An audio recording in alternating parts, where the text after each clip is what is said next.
કારણ એ છોકરો બીજો કોઈ નહીં, સ્વયં ભગવાન પોતે આવ્યા હતા. જેની ભાવના સારી હોય ને એના ઘરે ભગવાન આવે છે. કલો ભક્તિ કલો ભક્તિર ભક્ત્યા કૃષ્ણ પુરઃ સ્થિત. કૃષ્ણને આવવા માટે મજબૂર કરવા વાળું કોઈ સાધન હોય તો તમારી ભક્તિ છે. નરસૈયાએ ભક્તિ કરી, ભગવાનને આવવું પડ્યું. મીરાએ ભક્તિ કરી, ભગવાનને આવવું પડ્યું. શકુબાએ ભગવાનની ભક્તિ કરી, ઘરના છાણ વાસીદા કર્યા છે. સાસુ ને સસરાના પગ દબાવ્યા છે.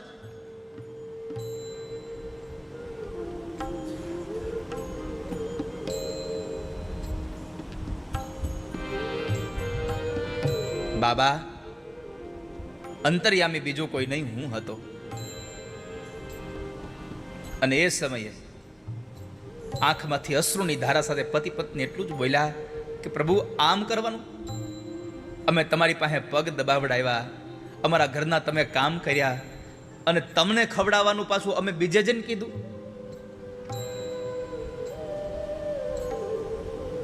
સબસે મિલકર રહીઓ સાઈ, કૌન જાને કિસ રૂપ મેં નારાયણ મિલ જાય. બધાની સાથે પ્રેમથી રહેજો વાલા ભક્તજનો. ક્યારે તમને મળવા આવેલો માણસ નારાયણ હશે એ ખબર નહીં પડે. કૌન જાને કિસ રૂપ મેં નારાયણ મિલ જાય. માજા વિઠ્ઠલ વિઠ્ઠલ વિઠ્ઠલા, માજા વિઠ્ઠલ પાંડુરંગા. માજા ગાઈએ અને ગાવા કરતા એકવાર પુકારો એને, હે હરી. માજા વિઠ્ઠલ વિઠ્ઠલ વિઠ્ઠલા, માજા વિઠ્ઠલ પાંડુરંગા. માજા ઉઠાઈએ હાથ.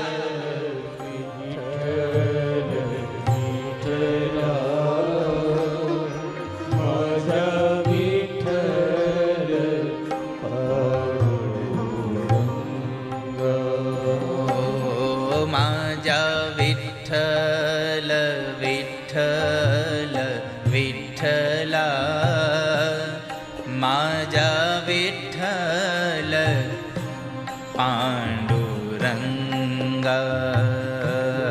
માજા વિઠ્ઠલ વિઠ્ઠલ વિઠ્ઠલા, માજા વિઠ્ઠલ. કનૈયાનો રસ ચાખવો હોય તો રસમાં ભળી જવું પડે. કોઈ પણ વસ્તુનો તમારે સ્વાદ લેવો હોય તો એમાં તમારે ઓતપ્રોત થવું પડે. અને મેં ગઈકાલે કહ્યું હતું કે જે કૃષ્ણને યાદ કરો, જે રાધાને યાદ કરો છો, એને ખાલી મોઢેથી બોલવા પડતું નહીં. જે બોલો છો એ તમારા કાને સાંભળો, જે બોલો છો એ જ તમારી આંખે તમે એને જોવો, અને જેને તમે સાંભળો છો, બોલો છો, જોવો છો ને એ જ કૃષ્ણને રાધાને તમારા હૃદયમાં ભરવાના પ્રયત્નો કરી લો એકવાર. માજા વિઠ્ઠલ વિઠ્ઠલ વિઠ્ઠલા, માજા વિઠ્ઠલ પાંડુરંગા. માજા વિઠ્ઠલ વિઠ્ઠલ વિઠ્ઠલા, માજા વિઠ્ઠલ પાંડુરંગા. માજા વિઠ્ઠલ વિઠ્ઠલ વિઠ્ઠલા, માજા વિઠ્ઠલ પાંડુરંગા. માજા વિઠ્ઠલ વિઠ્ઠલ વિઠ્ઠલા, માજા વિઠ્ઠલ પાંડુરંગા. માજા વિઠ્ઠલ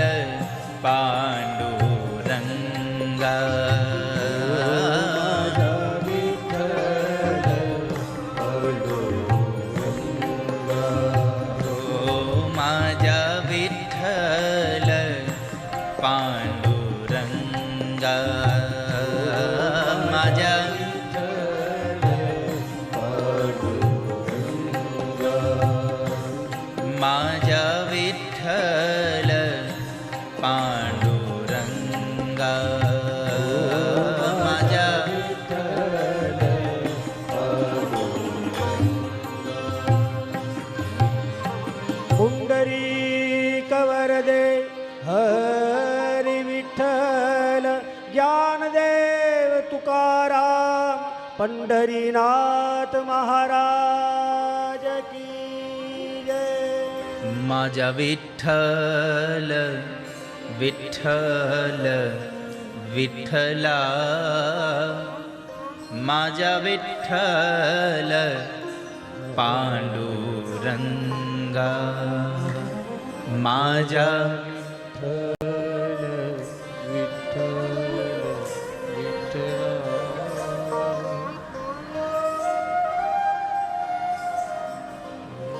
ભગવાન અંતર્યામીએ, ભગવાન પંઢરીનાથ અંતર્યામી બની અને ત્રિલોચનના ઘરમાં કામ કર્યું. ભગવાન પંઢરીનાથ અંતર્યામી બની અને ત્રિલોચનના ઘરમાં કામ કર્યું. કેમ? કલો ભક્તિ કલો ભક્તિ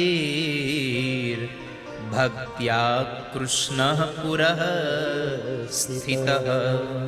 આ સંસારમાં ભક્તિ જે કેવળ એવું સાધન છે જે કૃષ્ણને તમારી પાસે આવવા માટે તત્પર બનાવે છે.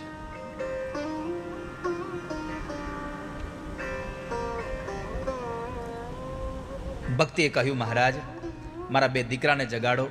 નારદજીએ બહુ પ્રયત્ન કર્યા પણ બંને દીકરાઓ જાગે, વેદ મંત્રોના ગાન કર્યા, જાગે પણ આળસ મરડીને પાછા સૂઈ જાય છે. અને એ વાતના ઉપાયને શોધવા માટે નારદજી નીકળેલા. નારદજીએ સનત કુમારોને પૂછ્યું, સનત કુમારો, જેના જીવનના જ્ઞાન અને વૈરાગ્ય સૂઈ ગયા હોય એને જગાડવા માટે શું કરવું જોઈએ? શું કરવું? તો કહે છે કે એના માટે એક સાધન છે, એને સત્સંગ કરાવો, એને ભાગવતની કથા સંભળાવો. સત્સંગથી માણસ જાગી જશે. પથારીમાંથી ઉઠે તો રોજ છે, ઉઠવા કરતા જીવનમાં જાગવાની જરૂર છે. માણસ જાગી જાય. સત્સંગ કરાવો, એને ભાગવતની કથા સંભળાવો. નારદજી કહે છે કે હું બીજે ક્યાં જાઉં, અને હું જાઉં તોય તમારા જેવા વક્તા મને મળે ક્યાં? તમારા જેવા વક્તા તો ભાગ્યમાં હોય તો મળે.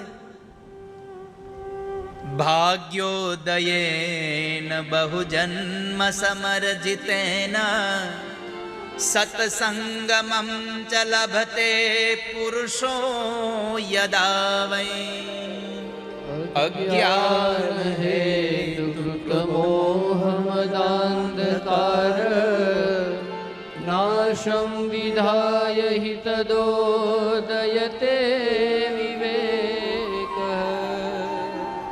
સનત કુમારો, મને તમારા જેવા વક્તા ક્યાં મળશે? તમે મને કથા સંભળાવો.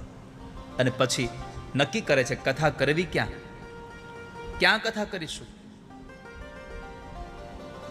ન બદ્રી વિશાળ ક્ષેત્રમાં કરી, ન સાવ નીચે કરી, હરિદ્વારમાં કરી.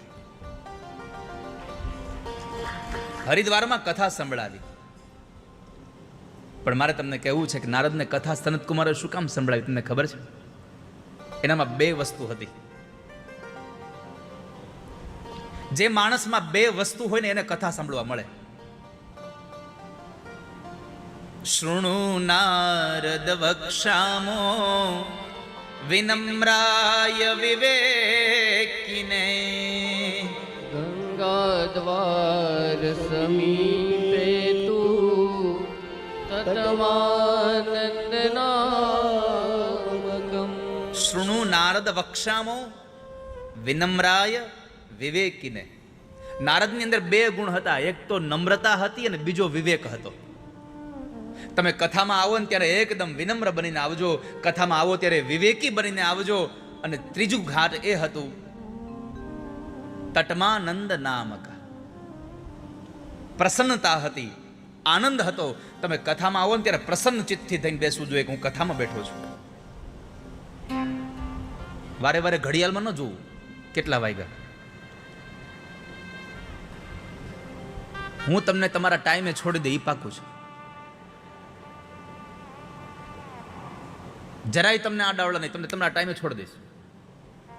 તમારા કોઈની બસ નહીં વહી જાય. ગુરુજી તમારી ફ્લાઇટ તો વહી જ નહીં જાય, ચિંતા ન કરતા.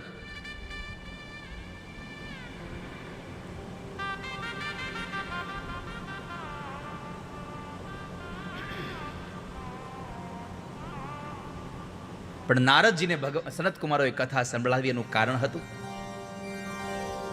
શૃણુ નારદ વક્ષ્યામો વિનમ્રાય વિવેકિને ગંગા દ્વાર સમીપે તુ તટમાનંદના ગંગા દ્વાર સમીપે તુ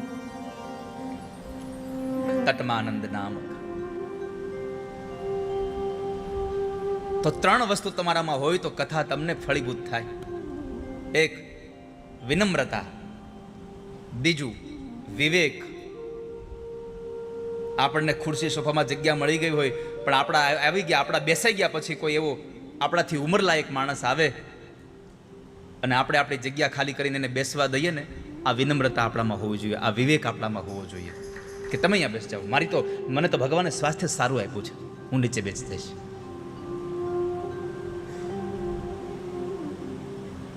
અને ભગવાને સ્વાસ્થ્ય સારું આપ્યું હોય ને ત્યાં સુધી, બને ત્યાં સુધી કથામાં જાઓ તો હંમેશા નીચે પલાઠી વાળીને જ બેસવું. ઠાકોરજીએ સ્વાસ્થ્ય સારું આપ્યું હોય તો. પણ અત્યારે 15 મિનિટ કોઈકને નીચે બેહાડો તો પગ ઠપકારે, કેમ? ખાલી ચડી ગઈ બહુ.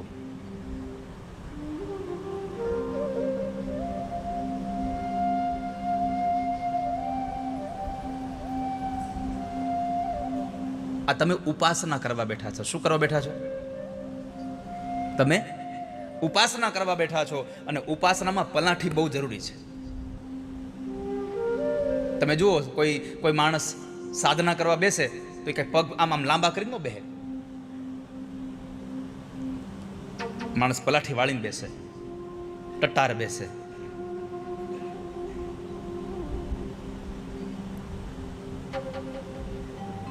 મનને કેન્દ્રિત કરીને બેસે. તો આપણે આ વિવેક લેવા જેવો છે. નમ્રતા આપણામાં આવવી જોઈએ, આપણામાં પવિત્રતા આવવી જોઈએ. ગંગા એટલે પવિત્ર છે, પવિત્રતા આવવી જોઈએ. અને આનંદ નામનો એક આ તટ એટલે આપણામાં પ્રસન્નતા અને આનંદ નહીં હોય તો કથા તમને ફળીભૂત નહીં થાય. કથાનો આનંદ લેવો હોય, કથાનું ફળ પ્રાપ્ત કરવું હોય, આ 4 વસ્તુ લઈને પછી કથા મંડપમાં આવો. કેટલો વિવેક, કેટલી નમ્રતા. ભાગવતમાં બતાવ્યું છે કે તમે ભાગવતમાં જ્યારે કોઈ પણ કથામાં તમે જાઓ ત્યારે કથામાં તમે તમારા આસને બેસતા પહેલા તમે તમારા આસન પાસે ઊભા રહી અને વ્યાસપીઠ અને વ્યાસપીઠના વક્તાને વંદન કરીને પછી પોતાનું આસન લેવું જોઈએ. આ વિવેક છે. વ્યાસપીઠ સુધી આપણે નથી આવી શકતા કારણ કે વ્યવસ્થા છે, પણ જે જગ્યાએ તમારે બેસવાનું